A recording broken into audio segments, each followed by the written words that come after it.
Have you ever wondered why there are times when you read the same biblical passage that you have already read dozens of times, and suddenly, without warning, without preparation, those ancient words flash through your mind as if they were written specifically for this exact moment in your life, as if the text had been waiting silently for years until you were ready to really hear it? And Simone Weil, a French philosopher who lived only 34 years but saw more deeply into the nature of human consciousness and the sacred than most of us will in a lifetime whole, discovered something about this phenomenon that goes against everything we've been taught about how the mind works, about how faith operates, about how transformation actually happens, because Weil realized that there is an invisible mechanism, a hidden process that happens when you interact with sacred texts in a specific way, and that mechanism has nothing to do with believing the words. It has nothing to do with accepting doctrines. It has nothing to do with religion,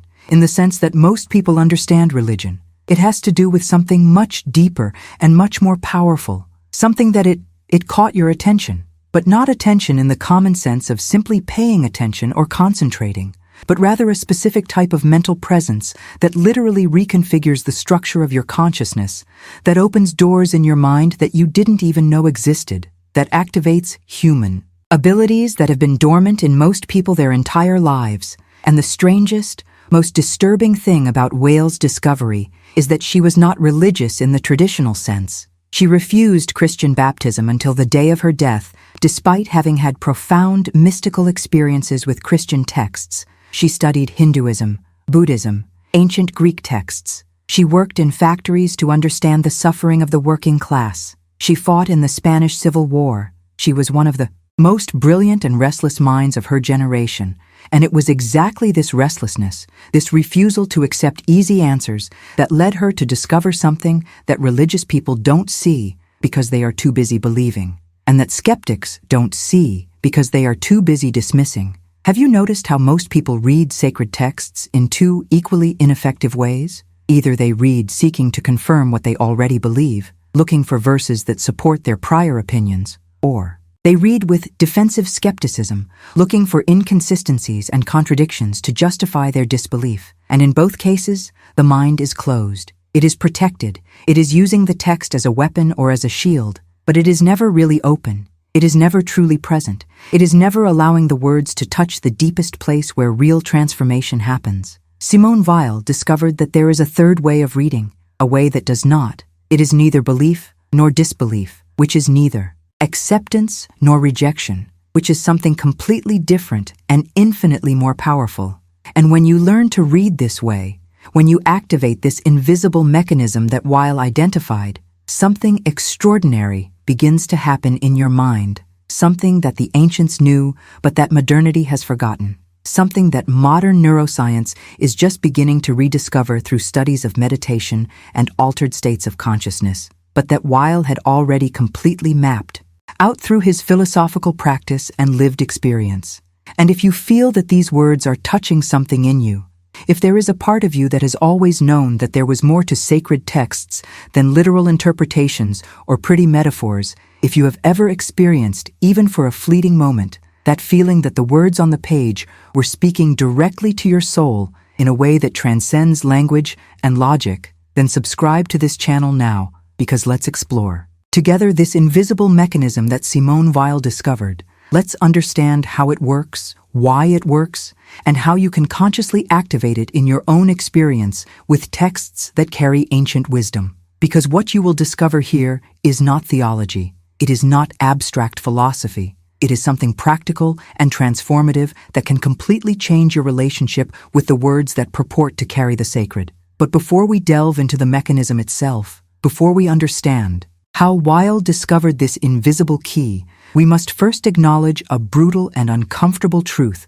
about why most people never experience the true transformative power of sacred texts, and that truth will sting a little, it will poke at wounds that you might prefer to keep covered. But Simone Weil was never afraid to look directly at what hurts. She believed that only through brutal honesty, only through the refusal of false consolations, can we find what really matters, truly free. The reason you can read the entire Bible, cover to cover, verse by verse, and still feel the words skim the surface of your consciousness without ever really penetrating, without ever transforming anything fundamental within you, is not because you don't believe enough, isn't because your faith is weak, isn't because you aren't trying hard enough. The reason is much simpler and much harder to accept, is that your mind is too busy, it's too full, it's too noisy for anything truly profound to enter. Simone Weil used a specific word to describe this state. She called it filling, and she saw filling as the biggest obstacle to any genuine experience of the sacred.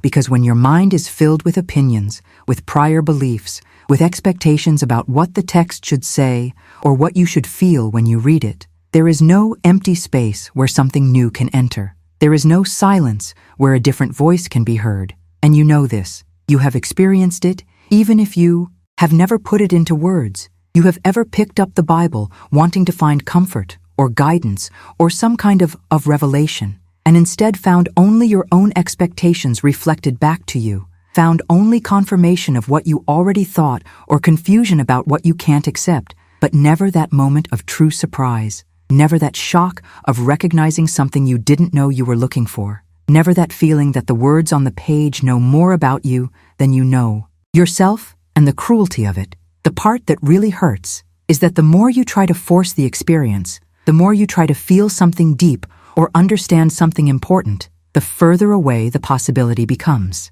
of transformation, because effort in this context is not virtue, it is interference. It is the ego trying to control a process that can only happen when the ego finally shuts up. Weil saw this clearly because she herself spent years trying to understand through sheer intellectual force. She was brilliant. She was one of the best students of her generation. She mastered ancient Greek and Latin. She devoured philosophy and theology with an intellectual hunger that few possess. But it was only when she stopped trying, when she allowed her mind to become empty and receptive instead of active and seeker, that the texts finally opened up to her in a way that changed everything.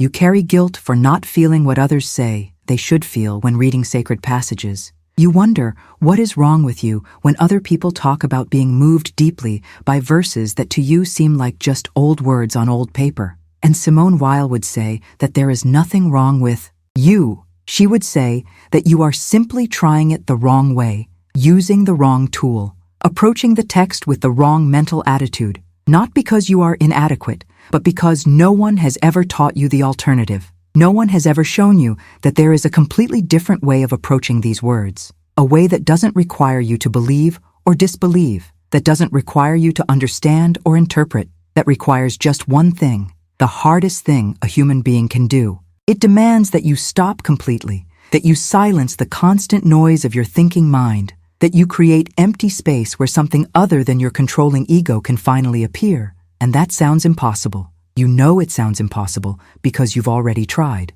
Meditate. You've tried to silence your mind. You've tried just being present, and you've discovered that thoughts keep coming, that the mind doesn't want to be still, that it's easier to talk about presence than to actually be present. But what Weil discovered, what makes her approach different from every meditation technique and spiritual practice you've ever tried, is that she wasn't asking you to empty your mind through willpower. She was suggesting something much more subtle and much more effective. The invisible mechanism that Simone Weil identified works in 3 progressive layers, 3 ever deeper descents into the nature of consciousness and the sacred text. And the first layer is the most counterintuitive because it demands that you do exactly the opposite of what everyone has taught you to do when you read the Bible or any spiritual text. It demands that you stop trying to understand, that you completely abandon the search for meaning, for interpretation, for practical application to your life. Because Weil realized that interpretation is a form of control.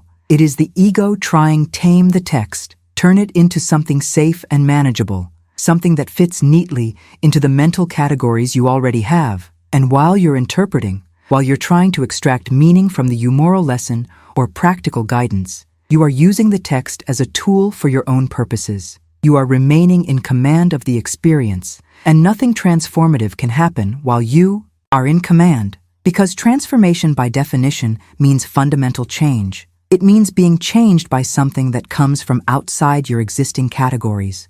And if you are controlling the reading process through active interpretation, you are ensuring that nothing truly new can enter. You are just rearranging the mental furniture you already have, never allowing a completely different architecture to be constructed. So the first layer of discovery of Weil is this: when you open a sacred text, when you look at the words on the page, you need to completely suspend the impulse to understand. You need to read like looking at an abstract painting, allowing the words to enter your consciousness without immediately grabbing them with concepts and interpretations, just letting them exist there, raw and unprocessed. And that is terribly uncomfortable for a mind trained to always be analyzing, always producing meaning, always being in problem-solving mode. Your mind will protest. It will say that this is a waste of time, that reading without understanding is useless, that you should be studying the historical context or consulting scholars' commentaries or at least trying to apply the verses to your practical life. But Weil discovered that all this mental work, however valuable it may be in other contexts, is precisely what prevents the invisible mechanism from being activated, because the mechanism does not operate at the level of discursive thought. It does not operate at the level of logical analysis. It operates at a deeper layer of consciousness, a layer that can only be accessed when the conceptual mind finally quiets down. Imagine you're reading the Sermon on the Mount. Those famous words about blessed are the poor in spirit, blessed are they who mourn, blessed are the meek. And normally, your mind immediately gets to work, starts asking what it means to be poor in spirit, whether that's literal or metaphorical, how you can apply that to your life, whether you agree or disagree with that view of blessedness. But in the first layer of Weil's method, you simply read the words and allow them to resound in your consciousness without doing anything with them. You feel the rhythm of the phrases, the repetition of blessed, the strangeness of calling the poor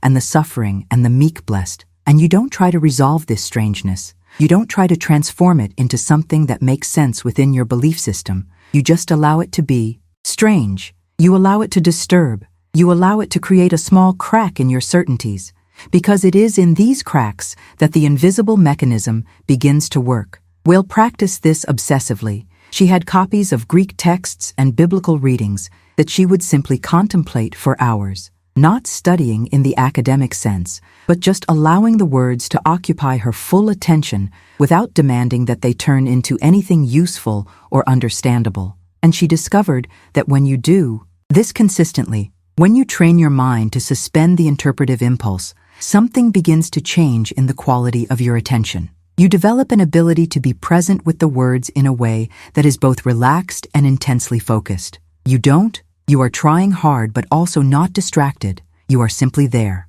completely receptive, completely open, and it is in this specific state of objectless attention that the first transformation happens, because your mind, in the absence of these constant work of interpretation and analysis, begins to operate in a different way. It begins to perceive patterns that conceptual thinking normally obscures. It begins to feel emotional resonances and intuitions that logic normally dismisses as irrelevant. And you begin to notice that certain words or phrases affect you in ways that cannot be rationally explained, that there is something in words that go beyond their literal meaning, something that touches a deeper part of you, a part that normally remains inaccessible, because it is always covered by layers of discursive thought and critical analysis. And that is just the first layer, because Weil discovered that when you develop the ability to read without interpreting, when you train this specific form of attention that is both empty and totally present, you are setting the stage for something much deeper.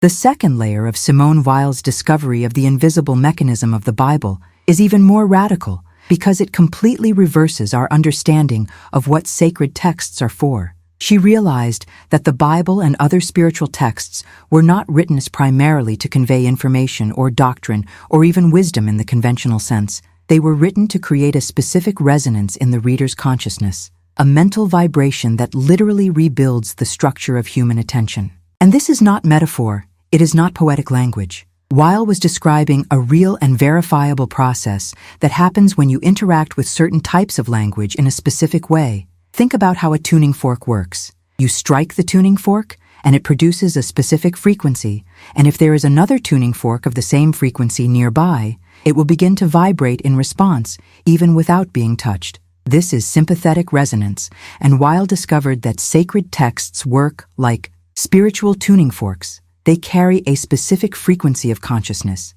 and when you read them with the right kind of attention, when you allow the words to resonate in your mind without interference from the interpretive ego, something in you begins to vibrate at the same frequency, begins to awaken to a way of being that has been dormant. And the reason why this works, the reason why is not just symbolism or psychology, is that human consciousness has layers, it has levels, and normally we only live in the superficial layers, in the layers where the ego is always in control, always interpreting, always filtering everything through its needs and fears and desires.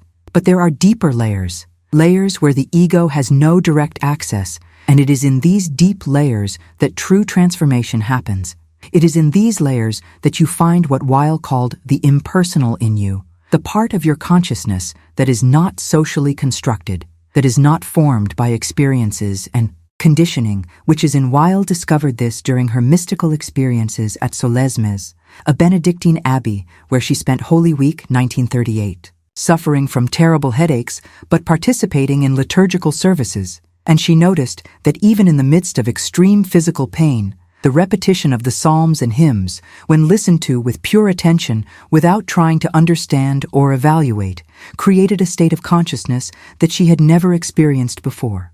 A state where the pain was still present, but she was no longer dominated by it, where there was a part of her that remained untouched by the suffering, and she realized that the liturgical texts were not doing this through their semantic content. It was not the meaning of the words that created this effect. It was something in the very structure of the words, in the rhythm, in the repetition, in the way the sentences were constructed, that tuned her consciousness to something beyond her suffering ego. And she began to experiment with this deliberately, reading sacred texts, not to understand, but to allow them to create this resonance. And she found that the more she practiced, the more she developed the ability to read with pure attention without interpretation. The more deeply the texts could reach her, the more clearly she could feel this inner vibration that the texts were awakening. You can test this right now if you want. Take any passage of the Bible that you know well, maybe the 23rd Psalm, the one about the Lord being a shepherd and lacking nothing,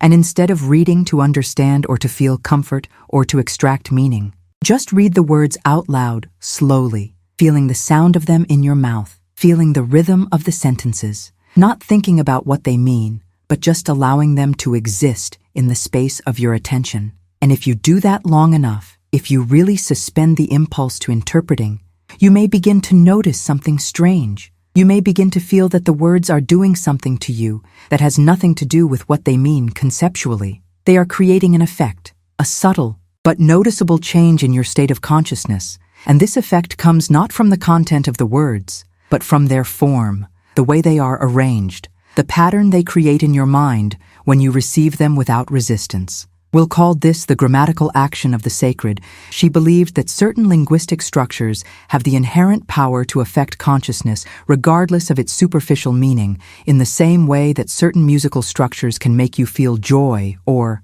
sadness without communicating any verbal proposition. And she has spent years studying texts in their original languages, Greek, Sanskrit, Hebrew, searching these structural patterns that carry transformative power, and what she found confirmed her intuition. There are, in fact, certain recurring forms in sacred texts across completely different cultures, certain ways of constructing sentences and repeating words and creating rhythms that seem universally effective in reaching the deep layers of human consciousness. And the reason most people never experience this is not because they don't believe enough or because they are not spiritual enough. It is simply because they have never learned to read in a way that allows this resonant mechanism to operate. They read to understand, to agree or disagree, to apply to practical life, all valid things in their appropriate contexts, but all ways of keeping the ego in control, of preventing the text from reaching the deeper layers where real transformation happens. So the second layer of Weil's method is this.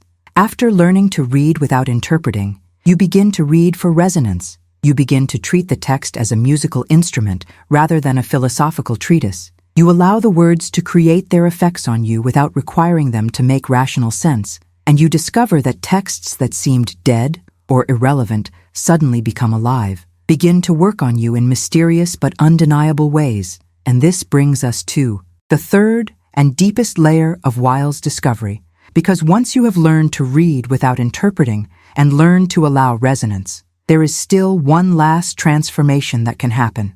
A transformation that Weil considered the true purpose of all sacred texts, a transformation that she called reading, that reads the soul. The third layer of the invisible mechanism that Simone Weil discovered is where everything is completely reversed, where you realize that it is not you who is reading the text, it is the text that is reading you. Sacred texts, according to Weil, are not passive objects waiting to be interpreted by an active mind. They are active agents with the ability to examine, expose, and transform the reader's consciousness, but only when the reader develops the ability to become passive in the right sense, to open up completely without defenses, to allow the text to do its work without ego interference, protective. And that's scary. It's genuinely scary when you start to experience it, because it means losing control. It means allowing something external to your current identity to penetrate the most intimate layers of your being and potentially change who you are. Most people never get to that third layer because it requires a level of vulnerability that goes against all of the ego's self-preservation instincts. The ego exists to protect, to control, to keep the identity stable and safe, and allowing a text to read you means temporarily dissolving those protections. It means being completely exposed. Well described it as the experience of being seen, not by human eyes but by the text itself, as if the words on the page have a quality of attention that can penetrate all your masks and rationalizations and illusions about who you are and when you experience it for the first time. It is simultaneously terrifying and liberating. Terrifying because you see yourself with a brutal clarity that the ego normally never allows. Liberating because in that brutal clarity, you also see that there is something in you deeper and truer than all the constructed identities you so fiercely defend. Will experienced this most intensely during her recitation of George Herbert's poem Love. She was reciting the poem in English, a language she had learned specifically so she could read Herbert in the original. And she said that during the recitation, suddenly Christ came down and took possession of her. And even though these are mystical words that may sound strange or too religious to some, what she was describing is a real and verifiable experience that happens when you allow a text to operate at the third layer. She was describing the moment when the text ceases to be the object of your attention and becomes the subject that attends to you, that sees you, that knows you more deeply than you know yourself. And in being known in this way, it has been transformed, because you cannot be truly seen to the core of your being, and remain the same person. The vision transforms as much as it is transformed. So how do you allow that to happen? How do you practice this third layer, where the text reads you, instead of you reading the text? Weil developed a specific practice that she called decreation through reading, and it works like this. You take a sacred text. It could be a psalm, it could be a passage from the Gospels, it could be any text that carries that resonant quality that we discussed in the second layer, and you read it once. In interpreting, just allowing resonance, then you read again, but this time with a specific intention. The intention is not to understand the text, but to allow the text to understand you, to allow the words to see you, and that means reading with complete honesty, hiding nothing, protecting nothing. You read as if each word were a mirror that reflects not just who you pretend to be, but who you really are, including all the parts you would rather not see. And when you do that, when you open yourself completely to being read by the text, something extraordinary happens. The words begin to resonate with specific parts of your experience, with specific wounds, with specific illusions, with specific truths about yourself that you have been avoiding. For example, if you read "Blessed are the poor in spirit" with this total openness, allowing the words to read you, you may suddenly realize with brutal clarity how you are not at all poor in spirit, how you are constantly defending and promoting your own spirit, your own ego, how your entire life is built around not being poor, but rich in certainties and opinions and identities that it protects fiercely. And that perception doesn't come from logical analysis. It comes from the text working on you, exposing you, and exposure hurts, always hurts, because no one likes to see their own illusions crumble. But pain is a sign that the mechanism is working. It is a sign that something real is happening, something that goes beyond psychological comfort or confirmation of beliefs. Weil was brutally honest about this. She never promised that sacred reading would be comforting or enjoyable. She said it would be transformative. And transformation always involves death of something. Death of the illusions that we hold about ourselves. Death of the false identities that we construct. Death of the ego that thinks it is in control. But she also discovered that through that death, there is rebirth. There is discovery of something truer and more alive than the constructs of the ego. So when you practice this third layer, when you allow sacred texts to read you, you are practicing decreation. You are practicing the voluntary dissolution of the false ego. And each time you do that, each time you open yourself up to be seen and transformed by the words on the page, you are activating the invisible mechanism in its most powerful form. You are allowing the Bible to do what it was originally designed to do, not transmit information, but transform consciousness, not comfort ego, but dissolve it, not confirm who you think you are, but reveal who you really are beneath all the layers of constructed identity. And I would like to pause here and ask where you are watching us from. What part of the world are you seeking to understand this invisible mechanism that Simone Weil discovered? Leave in the comments your city, your country, because there is something deeply meaningful in knowing that right now, at different points on the planet, there are souls searching for the same transformative truth, experiencing the same radical opening that Weil practiced, and perhaps she, wherever she is now, would be smiling to know that her discoveries continue to find those who have the courage to be seen. So tell me where you watch us from. And now let's explore what happens after you activate this mechanism. Let's understand the three truths that can only be seen when you stop reading sacred texts as objects to be interpreted and begin to experience them as portals to deeper layers of consciousness.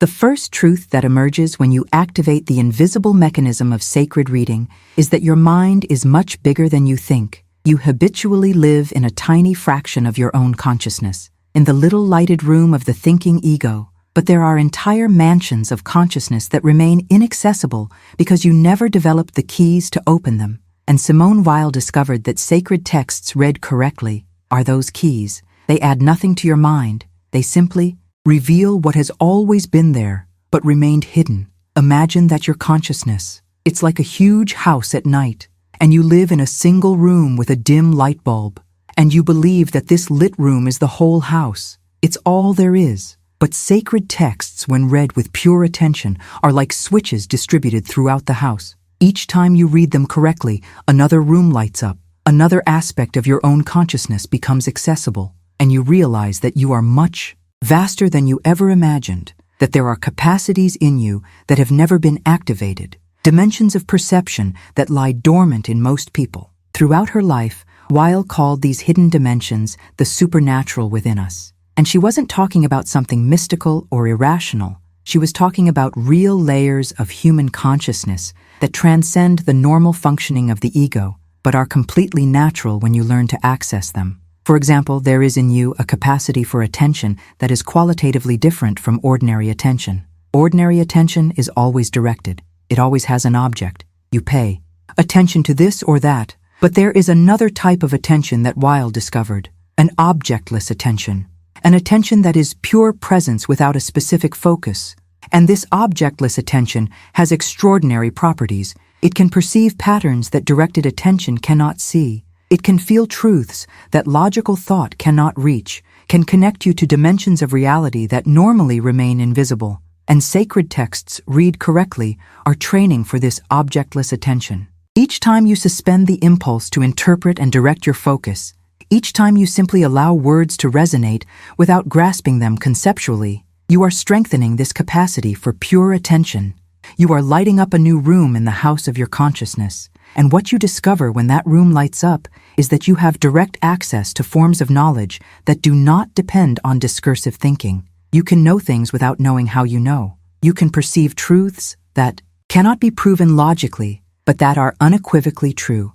And this is not superstition or magical thinking. It is simply recognition that the human mind operates on multiple levels, and that the deeper levels have their own forms of cognition that are as valid as rational thought, perhaps even more valid for certain kinds of truths about meaning and value and purpose that logic alone never can achieve. Weil experienced this personally. She was one of the most rigorous intellectuals of her time. She mastered mathematics and philosophy and ancient languages.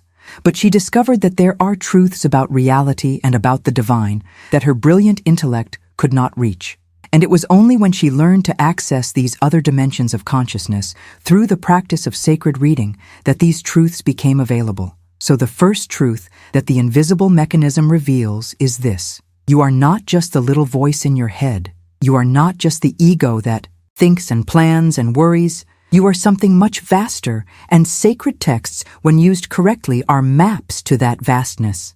They are tools to activate capabilities that are latent within you, waiting to be awakened. The second truth that emerges from the practice of sacred reading, in the manner of Simone Weil, is even more disturbing because it completely destroys the illusion that you are in control of your own transformation. You cannot transform yourself through willpower. You cannot become a better or more spiritual person through ego-directed effort, because the ego cannot transcend itself. It cannot lift itself up by its own bootstraps, and every effort of the ego to improve itself is just ego, reorganizing itself, remaining fundamentally the same while appearing to change.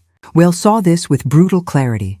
She saw how all spiritual practices that are based on personal effort, on trying to become something, are sophisticated forms of spiritual pride, are the ego trying to capture the transcendent and make it serve its needs for security and meaning. And she discovered that the only real transformation, the only change that goes to the root of being, happens not through doing, but through allowing, not through effort, but through surrender, not through trying to achieve something, but through creating empty space where something other than the ego can enter. And that is exactly what the invisible mechanism of sacred reading does. It does not strengthen ego. It dissolves it. It does not make you more capable. It makes you more receptive. It does not give you more control. It teaches you to let go of control. Think about how you normally approach self-improvement. You identify a weakness or deficiency. You develop a plan to overcome it. You strive to implement the plan. You measure your progress, and through this process you remain firmly in charge. The ego is running the show.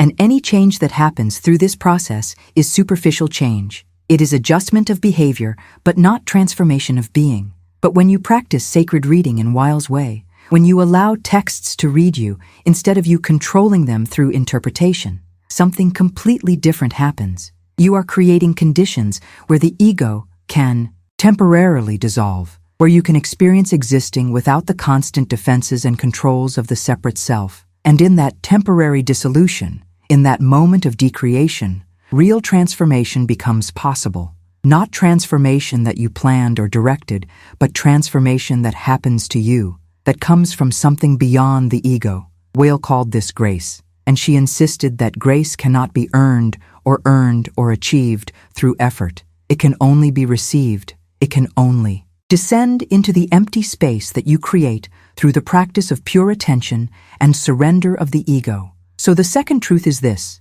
you cannot transform yourself, but you can create conditions where transformation becomes possible. You can practice decreation. You can practice letting go of the ego's obsessive control. You can practice radical opening, and in that opening something beyond you can work into you, can transform you in ways you could never have planned or predicted. And that is simultaneously humbling and liberating. Humbling because it means admitting that you are not in control, that your entire self-improvement project is basically futile. Liberating because it means you don't have to carry the impossible weight of transforming yourself through sheer willpower. You can relax in the recognition that real transformation is gift. It is grace. It is something that happens when you finally stop trying to force it to happen. And sacred texts read correctly are practice. For this letting go, each time you read without trying to control the meaning, without trying to extract something useful for your project of self-improvement, you are practicing surrender. You are training your ability to exist without being constantly in charge, and this ability to be without control, is the key to all genuine transformation, because only when ego lets go can something greater emerge, something that has always been there but was blocked by the constant defenses and controls of the separate self. The third and most profound truth that Simone Weil discovered through the invisible mechanism of sacred reading is that love and attention are the same thing. That to love something is to pay full attention to it without trying to possess it or change it or use it for your own purposes, and that this pure attention, this gaze without agenda, is the highest form of human consciousness. It is what makes us more fully human, more fully alive. Will realized that the reason sacred texts have transformative power when read correctly is that they teach us this form of loving attention, train us to look without possessing, to be present without controlling, to receive without grasping. And once you learn this quality of attention through the practice of sacred reading, you can apply it to everything in life. You can look at another person with this pure attention and suddenly really see them instead of just seeing your projections and needs. You can look at a moment of suffering with this attention, and suddenly the suffering is transformed. Not because it disappears, but because you are no longer resisting it. You are no longer trying to escape it. You are simply present with it. And in pure presence, without resistance, suffering loses its power to destroy you. It remains painful, but is no longer unbearable. Weil experienced this directly in her chronic headaches that had plagued her since adolescence. She discovered that when she could bring pure attention to the pain, when she stopped resisting and just observed the sensation with the same quality of attention she practiced with sacred texts, the pain remained, but she was no longer dominated by it. There was a part of her that remained free even in the midst of suffering physical, and that freedom came not from escaping pain, but from being completely present with it, from loving it in the Walian sense of total attention without agenda.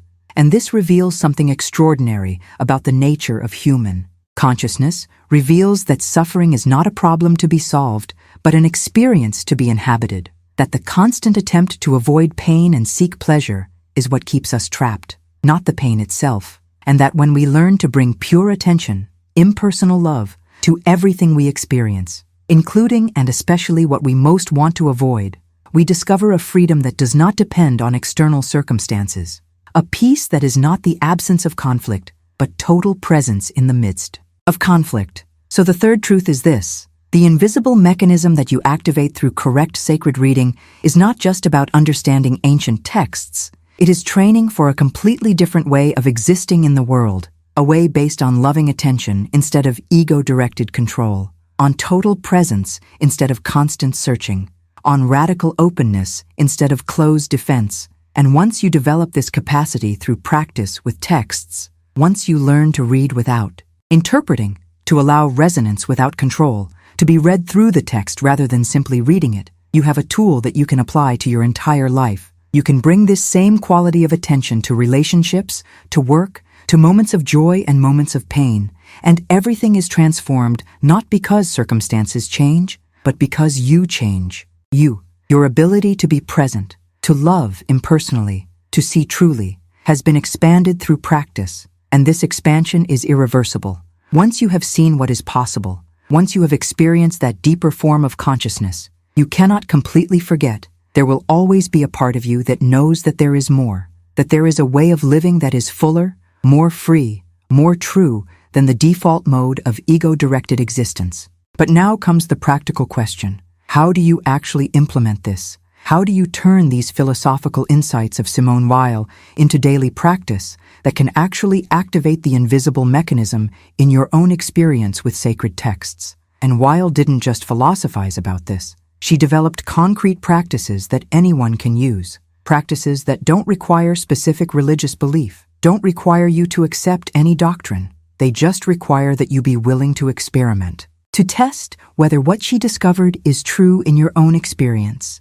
The first practice is what Weil called contemplative reading, and it works like this. Choose a short text. It could be a psalm. It could be an excerpt from the Gospels. It could be any passage that resonates with you, even if you don't know exactly why. And set aside 20 minutes where you won't be interrupted. Sit comfortably, but alert. Don't lie down because you might fall asleep, and read the text once slowly, just to familiarize yourself with the words. Then close your eyes and take a few deep breaths, allowing your mind to calm down a little, not trying to force it. Mental silence, but simply creating a little space. Then open your eyes and read the text again, but this time with the specific intention of not interpreting, not trying to understand, not seeking practical application, just allowing the words to enter your consciousness. Read slowly, savoring each word, feeling the rhythm of the sentences, And when your mind inevitably begins to analyze or interpret, gently return to the simple reception of the words.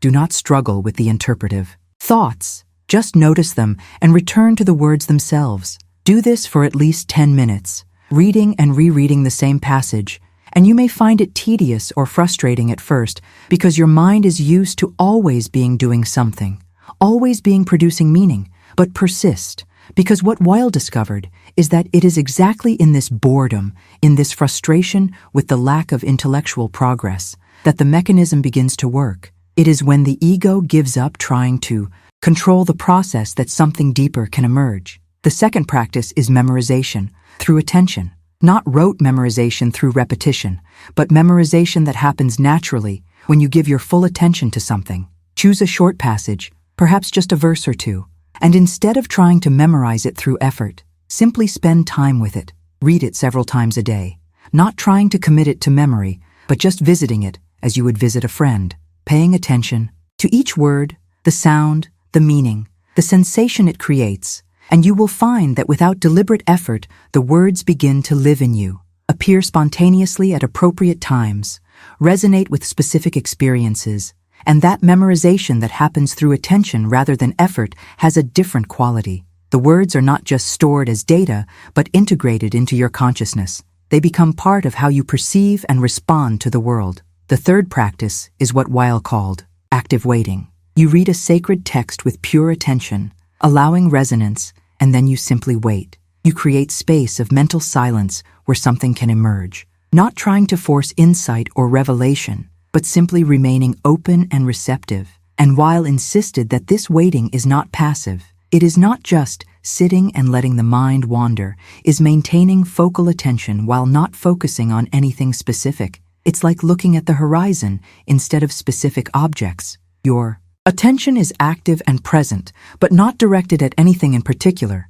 And in that state of active waiting, things can arise, insights can appear, connections can form, not because you are trying to produce them, but because you have created the empty space where they can emerge naturally. The fourth practice is reading aloud. Weil discovered that there is something particularly powerful about giving physical voice to the sacred words, about feeling them come together, forming in your mouth, in hearing them with your own ears, because it engages not just the mind, but the entire body. It creates a physical resonance that can reach layers of consciousness that silent reading cannot reach. So choose passages that sound particularly beautiful or powerful and read them out loud, slowly, savoring each word, paying attention to the sound, the rhythm, the physical sensation of uttering these ancient words. And don't worry if you feel self-conscious or silly doing so.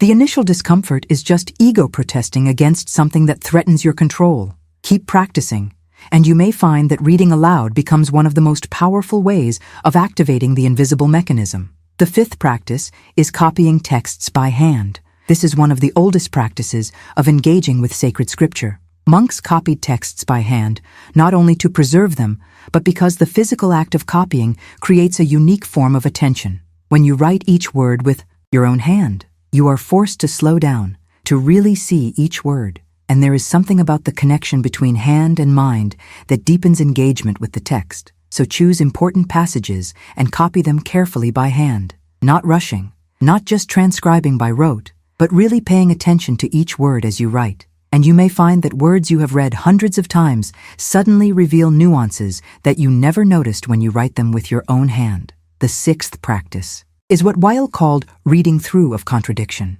Choose two passages that seem to contradict each other. For example, verses that emphasize divine justice alongside verses that emphasize divine mercy.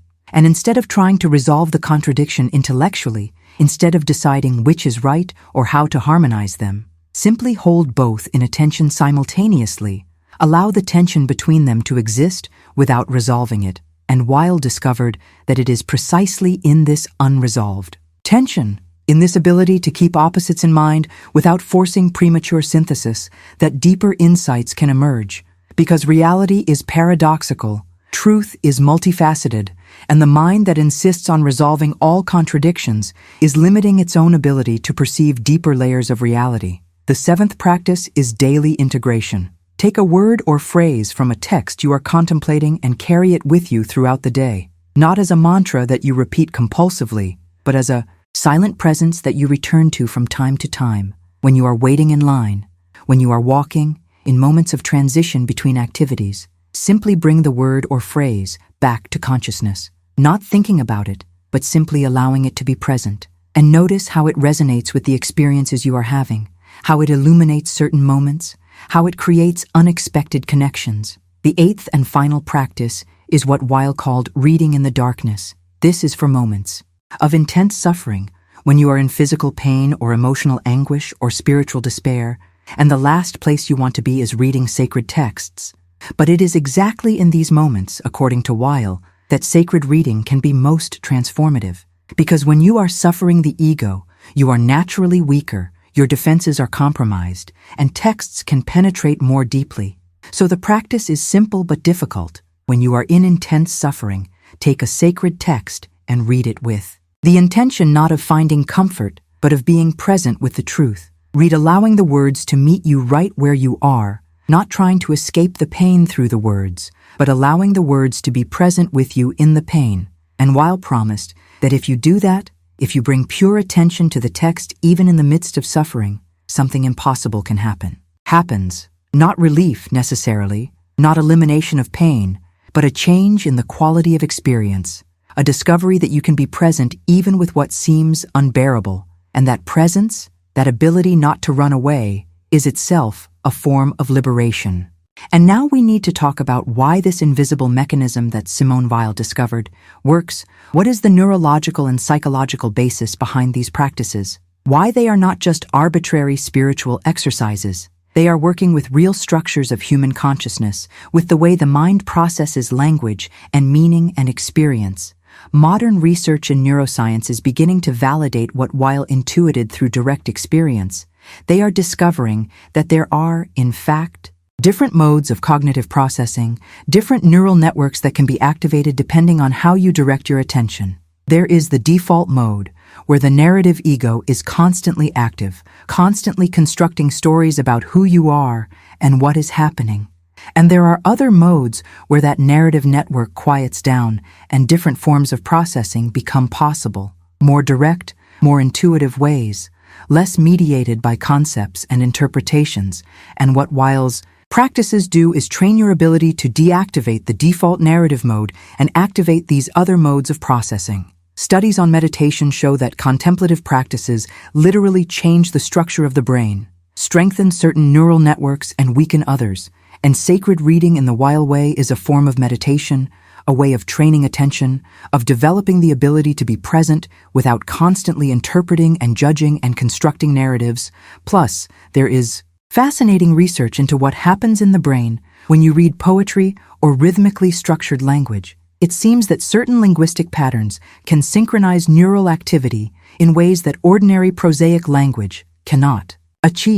Can create states of brain coherence where different parts of the brain begin to work together in unusual ways. And sacred texts across all cultures tend to use exactly these types of linguistic structures, repetitions, parallels, specific rhythms, not by accident, but because the creators of these texts knew intuitively or through experimentation what modern neuroscience is only beginning to confirm, that certain patterns of language have specific neurological effects, can induce altered states of consciousness, can facilitate forms of cognition that are different from standard analytical thinking.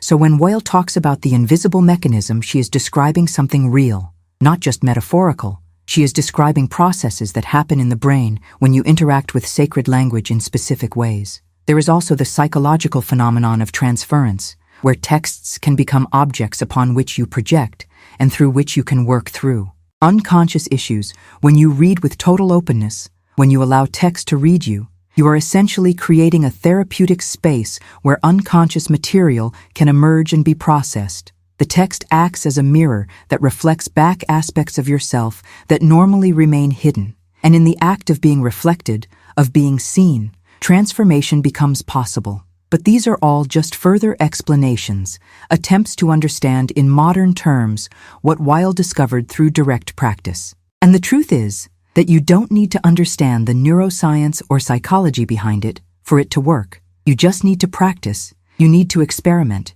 You need to check in your own experience whether what Weil discovered is true, and that is exactly what she would encourage you to do. Not believe in it, not accept its ideas as dogma, but test, experiment, see. For yourself, if these practices activate something in you, if they open doors that were closed, if they reveal dimensions of your own consciousness that you didn't know existed. Because in the end, it doesn't matter if you understand the mechanism. It matters if it works, if it transforms you, if it takes you closer to the truth about who you really are beneath all the layers of constructed identity and egoic defenses and self-limiting narratives. So how do you live with this? How do you integrate these practices and insights into your daily life without them becoming just another item on the list of spiritual things you should be doing but aren't? Simone Weil would be the first to warn you against transforming your discoveries into a system or technique or formal spiritual path. Because as soon as you do that, you lose the essence. You transform something living into something dead, something spontaneous into something mechanical. So, living with these practices needs to be organic. It needs to arise from real need, not from obligation. You don't practice sacred reading because you should. You practice because there is something in you that hungers for those words, that needs that quality of attention, that longs for moments where ego can finally rest, and you can just be, without agenda, without purpose, without trying to become something other than what you are. Living with the invisible mechanism begins with honesty about where you really are. If you pick up the Bible and it seems dead, recognize that. Don't try to force meaning or connection. Just recognize that today is not the day, or maybe this isn't the text, or maybe you need to start with practice. As simple as just watching your breath for a few minutes before opening the book. Weil practiced what she called respect for reality, respect for what is actually true in this moment rather than what you think should be true. So if you try to practice contemplative reading and find that your mind is so agitated that pure attention is impossible, don't fight it. Acknowledge it. Maybe just observe the agitation for a few minutes. Be curious about it. See if you can bring that same quality of non-judgmental attention to the mental agitation that you would try to bring to the text. Because real practice is not about achieving some special state. It is about developing the ability to be present with whatever you want is happening. And if what's happening is a racing mind, then being present with a racing mind is the practice. Furthermore, don't turn this into yet another self-improvement project. Yet another thing you need to do correctly to finally become the person you think you should be. Because that is exactly the kind of ego-directed motivation that Weil said prevents the mechanism from working. The practice is not to improve you, it is to dissolve you, or at least temporarily dissolve the rigid ego, structures that keep you stuck in patterns, limiting. So approach it with lightness, with humor, with a willingness to fail and start over. Recognizing that there is no right way to do this. There is only honest exploration and sincere attention. Another important thing for sustainable coexistence with these practices is rhythm. Don't try to do everything at once. Don't try to practice all the 8 techniques I mentioned. Choose one that resonates and practice just that one for a while, maybe for a month. See what happens. See if something changes, and don't measure success by great mystical revelations or dramatic transformations. Measure by subtle shifts, by moments where you notice that you are a little less in your head, a little more present, a little more able to see without judging, a little more free from the constant tyranny of the narrative ego, and also beware of what Weil called false gnosis, the temptation to turn genuine insights into knowledge that the ego can possess and use to feel special or superior. When you have deep experience through the practice of sacred reading, when something really opens up, there is an immediate temptation to grab that experience, turn it into a story about who you are, use it to confirm your spiritual identity. But Weil insisted that real insights cannot be possessed. They happen and then they pass. And the practice is to allow them to pass, not to try to hold them or build identity around them. It is to trust that if something true has been revealed, it will continue to work in you even after the immediate experience has passed. You don't need to hold on. You don't need to turn it into yet another item on your spiritual CV. Finally, recognize that this journey of activating the invisible mechanism that Weil discovered is life's work. It's not something you master and then move on. It's continuous practice of opening, of attention, of decreation. And there will be periods where you practice intensely and periods where you don't practice at all. And both are fine, because practice is not about perfect consistency. It's about returning, always returning. No matter how many times you walk away, you can always return to the texts. You can always practice pure attention again. You can always create empty space where something other than the ego can emerge. And the beautiful thing about it is that the texts are always there, waiting, patient, indifferent to your comings and goings, ready to work on you when you are ready to open up again. Weil would say that this patience of the sacred texts is a reflection of the patience of God, or of ultimate reality, or whatever you want to call that which is greater than individual ego, always waiting, never forcing, always available but never demanding, and perhaps learning to have that same patience with yourself, that same gentleness with your own flaws and inconsistencies, is an essential part of the practice. You have come this far with me in this deep exploration of the invisible mechanism that Simone Weil discovered, and that in itself says something about you, that there is a part of you that recognizes truth in these words, that there is something in you that hungers for this form of engagement with the sacred, that goes beyond belief or disbelief, beyond organized religion or secular skepticism, that you are one of the few people who has the courage to explore these deep waters where ancient texts meet human consciousness, and something mysterious happens. And if you feel that these words have touched something real in you, if there is a resonance that you can't explain rationally but is undeniable, then like this video now, because it shows me that these ideas are reaching those who really need them, those who are ready to experiment with these transformative practices that Simone Weil has spent her life developing. And subscribe to the channel so we can continue this exploration together, because there is so much more to discover about how consciousness works, how sacred texts operate, how real transformation happens when you stop trying to force it and learn to create space where it can emerge naturally. What Simone Weil discovered about the invisible mechanism of the Bible is not just academic theory about ancient texts. It is a practical key to a completely different way of existing, a way based on pure attention rather than ego-directed control, on radical openness rather than closed defense, on impersonal love rather than personal need. And this, the way of existing, is not reserved for saints or mystics or especially spiritually gifted people. It is available to anyone who is willing to practice, willing to experiment, willing to see in their own experience whether what Weil discovered is true. The Bible and other sacred texts are not museums of ancient wisdom to be visited occasionally when you need an inspirational quote or emotional comfort. They are living instruments designed to transform consciousness, tools for activating human capacities that lie dormant in most people. And when you learn to use them correctly, when you activate the invisible mechanism through pure attention and defenseless openness, you discover that your mind is much larger than you thought, that transformation comes not from effort, but from surrender, that true love is total attention without an agenda of control or possession.